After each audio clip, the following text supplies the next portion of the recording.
Hi everyone. It seems like it's been forever. Sorry if the lighting's kind of weird. I'm doing this from my new desk in my room, which is exciting in and of itself. Um, so I've posted a few things and I don't know if anybody's read them. But I just came back from a week. Yeah, it was exactly a week. A week in Boise, Idaho. With one of my besties from high school. She's getting ready to have a baby, and I just wanted to go spend some time with her before her life is completely different. And my week was filled with a lot of rest, and I really needed that. And I know she felt, hi Cleon, I know she felt kind of bad because we weren't doing anything. And then finally, like Saturday, she was like, I guess you really just do need time to just chill out. And I did. I totally just needed time to chill out. And she's 8 months pregnant, so she just wanted to chill out too. So it was a really good time, and I really did a lot of reflecting about my life, and so I wanted to share some stuff with you and some new things I'm going to be doing, some new books that I have that I want to share with you, but really getting back to this unabridged thing. And unabridged, this whole concept is to eliminate things that this world tells us we need and take the pressure off and really live life to the fullest. And I have gotten away from doing that. So I want to talk a little bit about some things from the past and some things that are going to happen in my life moving forward, and just try to encourage everyone to take the stress off. Hey Andrew. Hola, Spanish. You're not Spanish. So let's get into it. So this week, there was one day in particular, I was sitting on the couch. I have like the spot on their couch, and they were still asleep, which was weird because normally I was the last one up. And it was really crappy weather, and I had coffee in my hand, and I was reading this new book, which I'm going to talk about a little bit, called The Jesus-Centered Life. Do you see that? It's an awesome book, and I'm going to be sharing some of that with you, not today, but I'll talk about it a little bit. But so I was sitting there on the couch, and it just started snowing. And California girl, we don't get a lot of snow, so I was super excited. They woke up not too impressed by it because they're sick of the snow. And in that moment, I didn't think the snow was going to stick, and it did, and it just became all white. And in that moment on the couch, my coffee mug said, thanks. My coffee mug said, relax on it. And in that moment, I just really felt God's presence saying, you need these moments in your life. You need to be still. You need to enjoy this beauty that I have created for you. And I just so audibly heard that from him. And in that moment, I knew that all these unabridged that I've been doing, I have totally fallen away from them. And my life has been in fast forward, and I need it to slow down again. And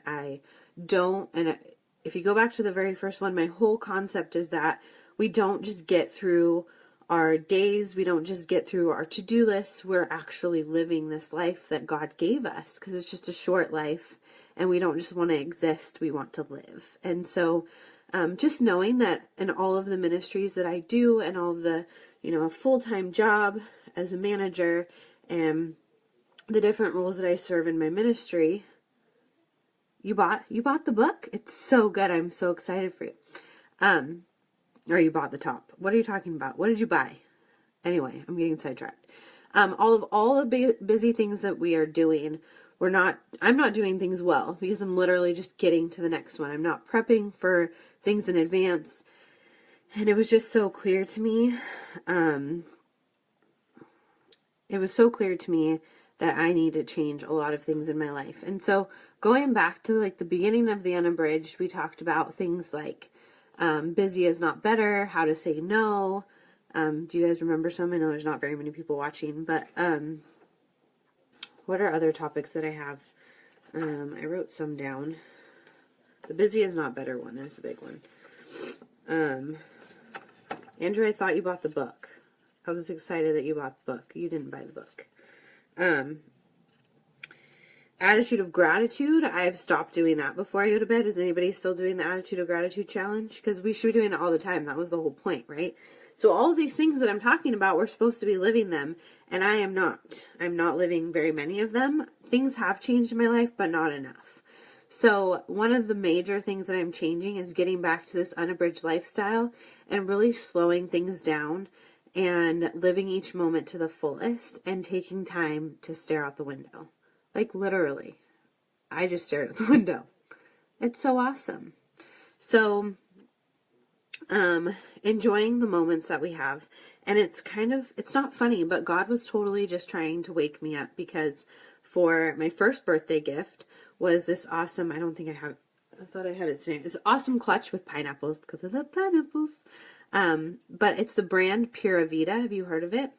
And they have these little, bracelets, and they're super cute, and it's so crazy. They're from Costa Rica, and long story short, they're a fair trade product, and Pura Vida means pure life, and it's not just a slogan, it's a lifestyle. It's about living life to the fullest.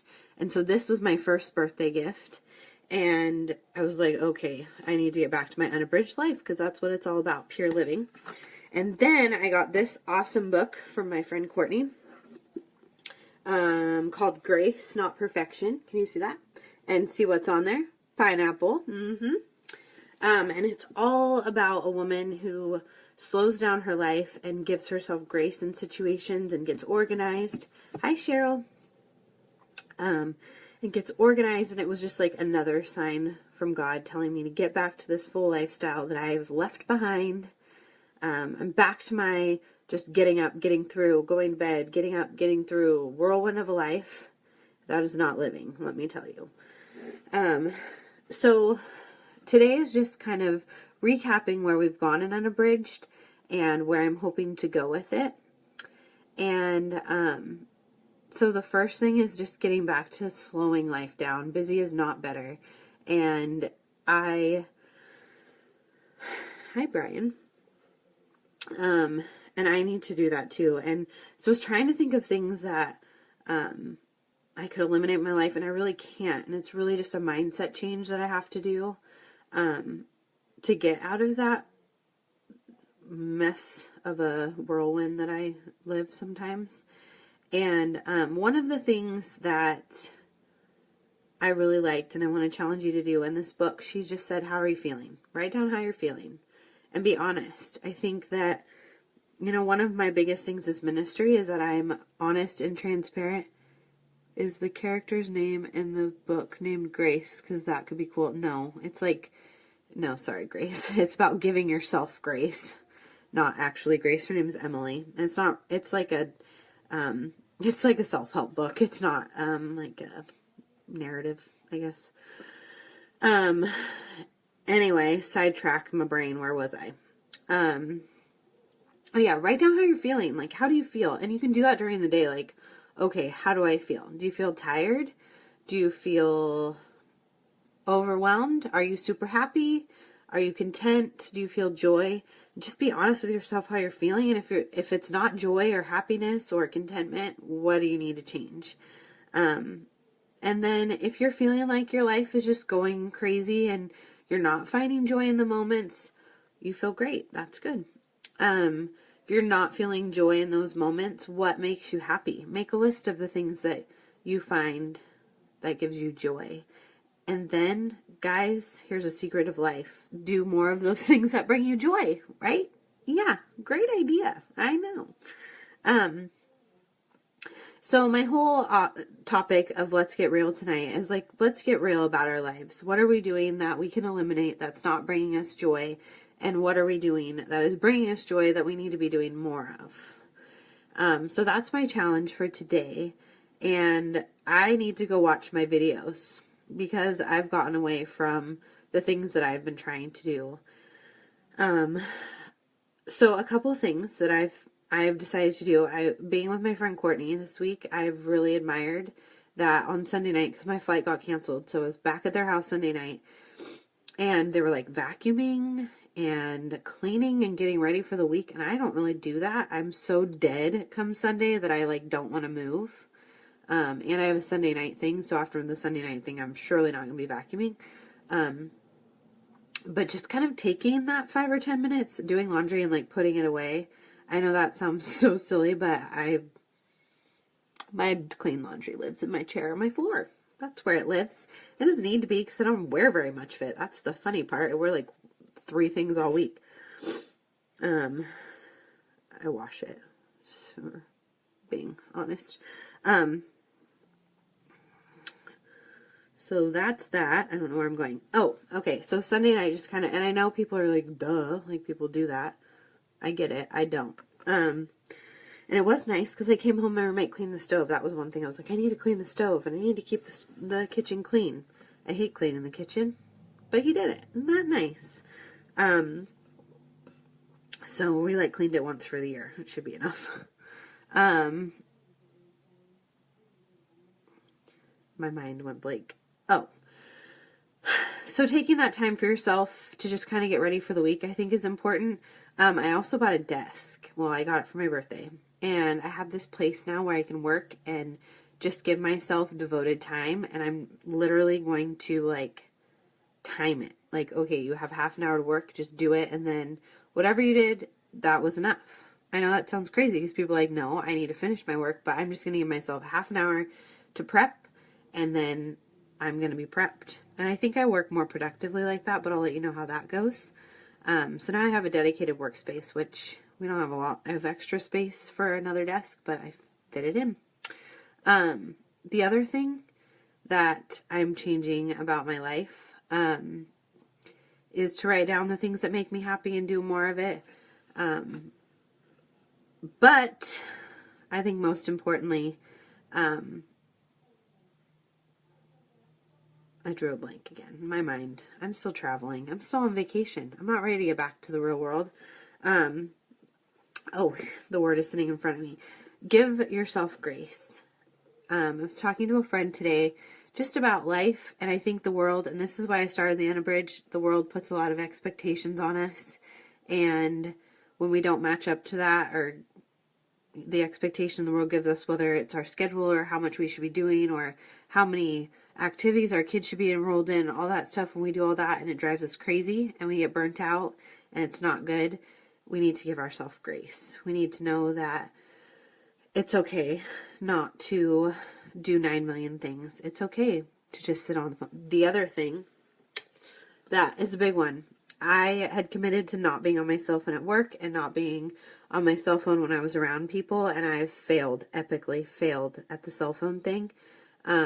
So my cell phone is going to be not with me all the time. So if you're trying to get a hold of me during the day, here's your warning. I'm not going to have my phone at work. It's going to even just stay in the car. That's how extreme I'm getting. So if it's an emergency, you're going to have to call my work. There you have it, folks. Because I just want to slow life down. I was reading in 2 books. They both talked, thanks, glad to be back. Both the books, The Jesus-Centered Life and The Grace Not Perfection, talk about being present with the people you're with, and that's how you can fill this fullness in your life. We're so distracted by our cell phones that we're not, like, it just makes our mind, like, our mind can be working all the time. We can Google things. You missed my face. Here it is.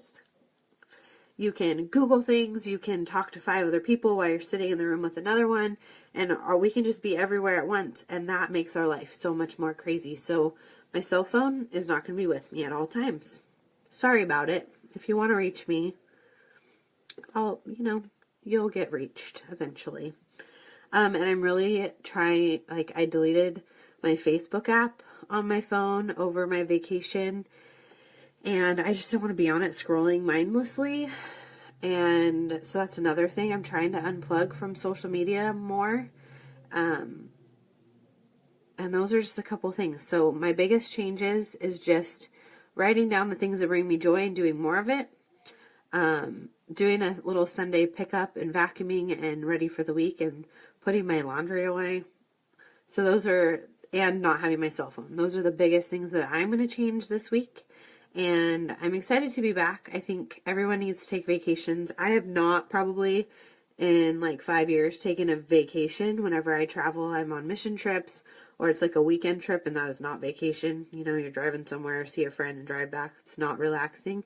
It's the first time in a long time I just sat and stared out the window. And I need it, and we all need that. And we don't just need that on vacation, we need that in moments of our day. Take time for yourself to stare out a window if you need to. So that's this week. Find some things that bring you joy. Stare out the window. And slow your lives down, people, because it's going to be gone before you know it. Can you believe it's already April? I'm 31 years old. How about them apples? I don't know where that time went.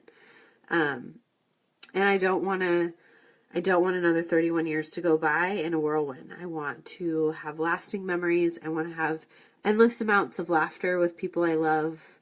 And I want to do less. I want to laugh more and stress less.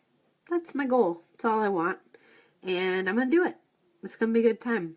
So I hope this helps. I know this one isn't super, the last couple of bridges have been a little bit all over the place, and they're going to be more structured, I promise.